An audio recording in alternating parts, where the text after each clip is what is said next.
After waiting for 10 long years, we finally have an official update from Rockstar. GTA 6 is launching very soon, and it is much sooner than you expected. In fact, the trailer is dropping tomorrow. Everybody stay tuned at that time. And I'm telling you, right, the hype is all real, guys. Like, it's trending everywhere right now. If you ask about the game and the graphics, it is going to be epic. Next level is what I can say. There are a lot of rumors saying the game might be based on Vice City again and is going to offer even better experience than Cyberpunk also, including ray tracing and all of that graphics you might be expecting. But this is something we'll have to confirm once we actually see the trailer tomorrow. So I've been getting lots of comments recently in my videos asking like, Vimal bro, can you actually build like a special PC designed to play GTA 6 when it comes out? And guess what? That is what we'll be doing in this video, guys. I'm like super excited to talk about this new PC that we'll be building today. You might even ask about the minimum PC and system requirements to play the game, right? Well, we officially don't have any details as of now. Rockstar hasn't released anything,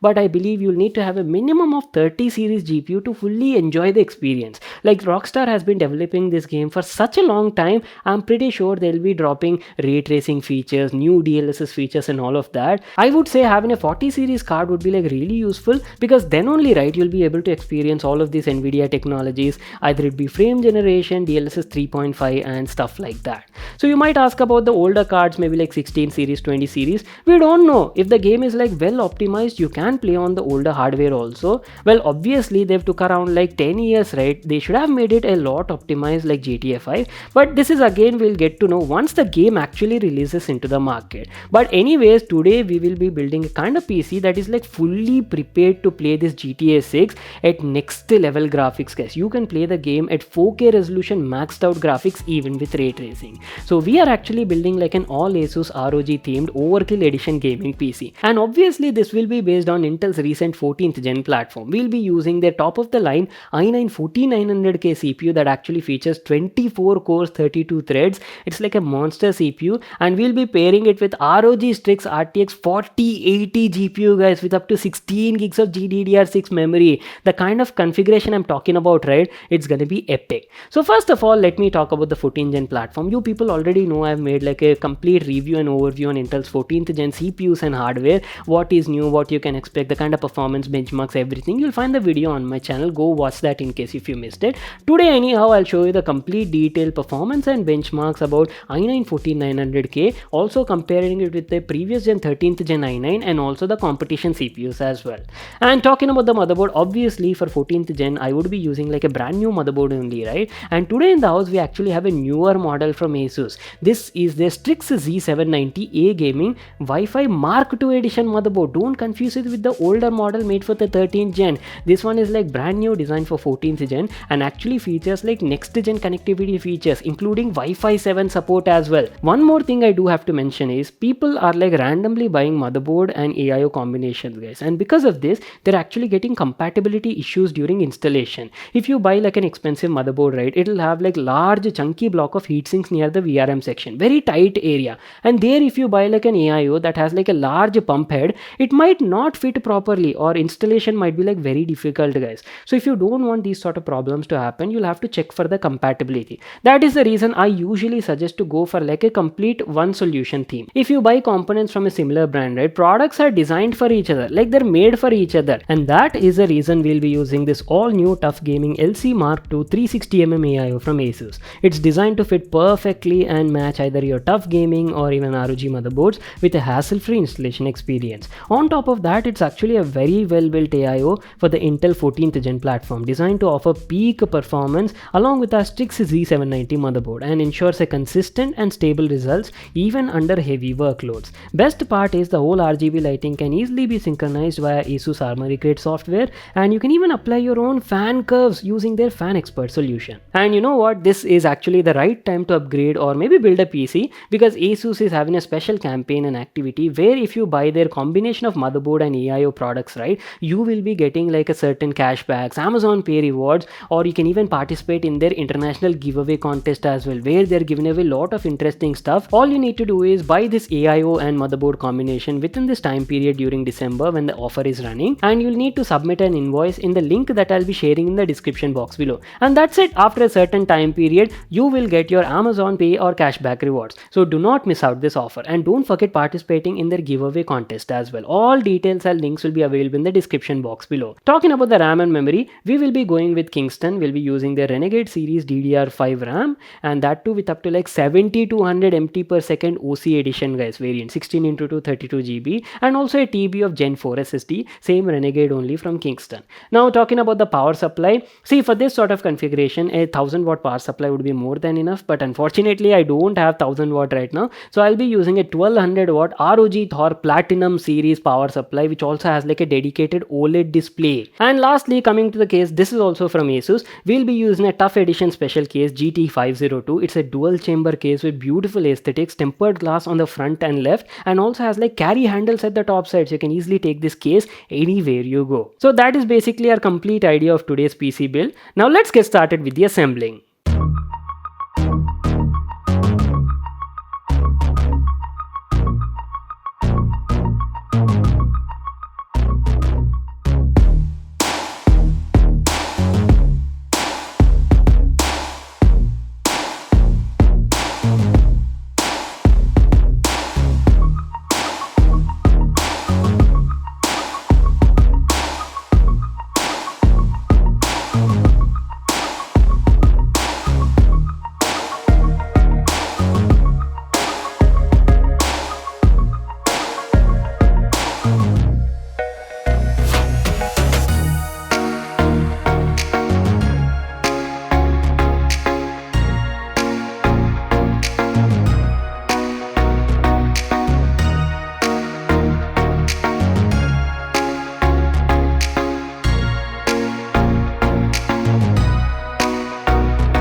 And we are finally done with the build. The case was very spacious, so I could easily do the cable management. Neat and clean job, right? Anyways, about time, let's quickly power it on and see how this all Asus PC looks like.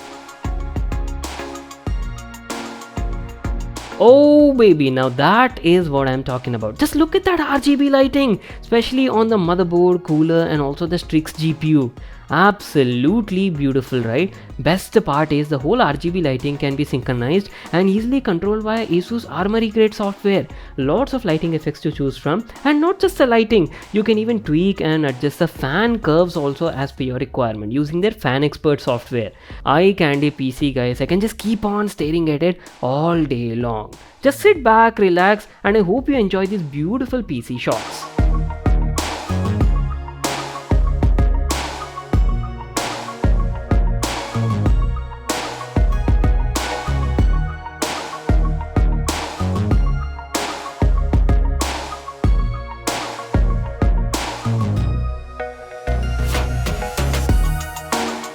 Okay, I know you people are waiting for this part, so let's quickly jump into the benchmarks. First of all, talking about the configuration, as I've told you, this is like a top of the line all Asus gaming PC build featuring Intel's 14th gen platform, and I've already made my review and overview on the complete Intel 14th gen platform and CPUs just a couple of days ago. You'll find my detailed video on the channel. Do make sure to check it out for all the details.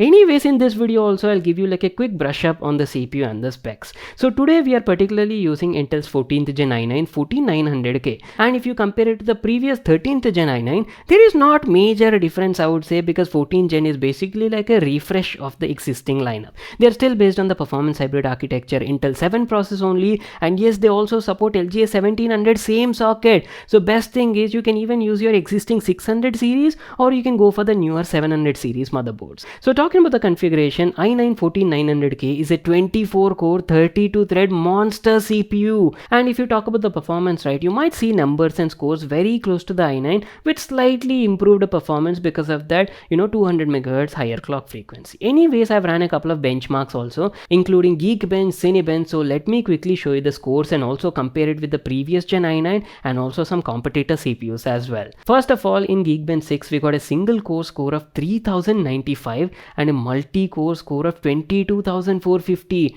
Very impressive scores, guys. I mean, look at the competition scores as well. If you look at the previous gen i9, I'd say very close numbers, but you can definitely see an improvement. And compared to the AMD Ryzen 9 7950X, now last gen i9 only was already beating this Ryzen 9, so 14 gen obviously knocks it out of the competition. Moving on and checking out the Cinebench 2024 scores, 14900K got a single core score of 128 and a multi-core score of 2215. Again, very impressive scores, guys, making it one of the best CPUs you can actually buy in the market. You can even check out compared to the previous gen i9 and also competitor AMD Ryzen 9 CPU as well. I'm telling you, right, the kind of configuration we actually built today is like an all-rounder, guys, top of the line gaming PC, and not just for gaming purpose. You can even use it for productivity, content creation as well, and you can expect excellent sort of results, especially if you're doing like maybe 4K video editing. Musca performance you can expect on this PC. And coming to the gaming performance, to show you the performance, we will be playing a couple of AAA title games,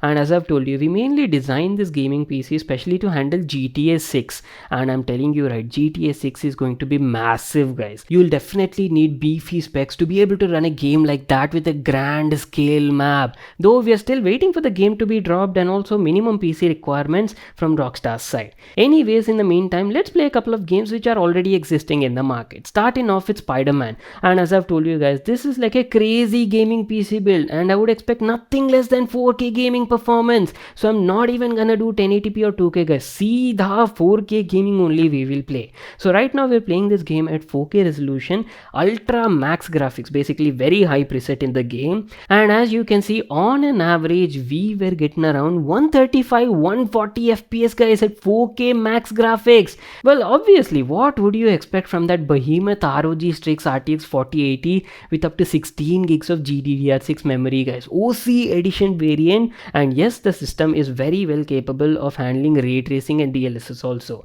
Let me just quickly enable ray tracing in this second clip at the same 4K resolution ultra graphics, and as you can see, we were still getting around like 75-80 FPS, so pretty consistent, above 60 FPS only. But you can definitely see an impact on the performance because ray tracing is quite graphic intensive, right? Puts a lot of load on the GPU. But not to worry, this is where Nvidia's DLSS comes into play. This is like an upscaling technology, guys, that greatly improves your frame results. So quickly enabling DLSS, this is the kind of results you can expect. Straight from 75-80, the FPS has jumped to almost double, guys, 115, 118, 120 FPS on an average. Imagine connecting this PC to your 4K 65 or 77-inch TV and playing these sort of beautiful AAA title games at maximum ultra graphics at 4K with ray tracing. This is like a console killer, guys. Consoles don't even come close to this kind of gaming PCs. Let's move on to the second game, which is Cyberpunk 2077. As I've told you again, we will be playing this game also at 4K resolution. I'm not even touching 1080p or 1440p because obviously they'll run very good, so don't even need to test them.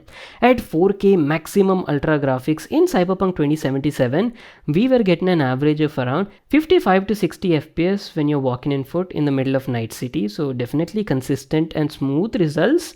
But if you're actually traveling maybe in a car or maybe on a bike ride in the game, FPS was definitely coming down a bit to around 40-42 FPS. So these were the kind of results we were getting over here. Now in this second clip, let's quickly enable ray tracing set to maximum settings and also DLSS with frame generation also enabled at the same 4K resolution only. And my god, are you people looking at the difference in the frame rate? Triple digit number, guys, over 100 FPS. On an average, we were getting around 105, 108 FPS. Now that is the kind of experience I was talking about. Cyberpunk at 4K with ray tracing, max settings. This is a dream gaming PC for all the gamers out there, guys. And last but not the least, a lot of you people have also asked me to include Starfield in this testing because Starfield was also like quite intensive, right? So let's quickly check out how it performs at 4K ultra graphics settings. Okay, not bad actually. 55-60 FPS at 4K max graphics in Starfield is kinda crazy, I would say. Let's also quickly try to enable FSR 2.0 and set the render scale to 75. I'm pretty sure this is going to help us with a bit boost in the FPS. Yes, I was right. So as you can see, we were getting around like 10-12 FPS improvement, and now on an average we were getting around like 65-70 FPS in Starfield. So these were the kind of results you can expect on this all Asus 14th Gen i9 gaming PC build. Top of the line performance, guys. You're gonna be very happy and satisfied with the kind of performance you're getting over here. It's great for esport 1440p gaming or a quality 4K 60 plus FPS gaming on any sort of AAA title game you throw at it. And not to miss out the thermals as well. That tough 360mm cooler was doing a great job in keeping that i9 temperatures in check. Even after gaming for around 1.5 hours, CPU temperatures were quite in control, around 68, 69, sometimes touching around 70 degrees centigrade. And for an i9 14th gen, right, this is quite normal, I would say. In fact, the cooler was doing a really good job. Well, that is pretty much it. Time to wrap it up. This is what I wanted to share with you people in this video. So before we end the video, right, let me quickly show you the pricing details. If you want to build a gaming PC like this, you can check out all the pricing details on your screen right now. So that's it. I hope you all enjoyed watching the video and got complete information. Make sure to smash that like button and subscribe to our channel and hit that notification bell icon all also. And I'll see you all in my next one.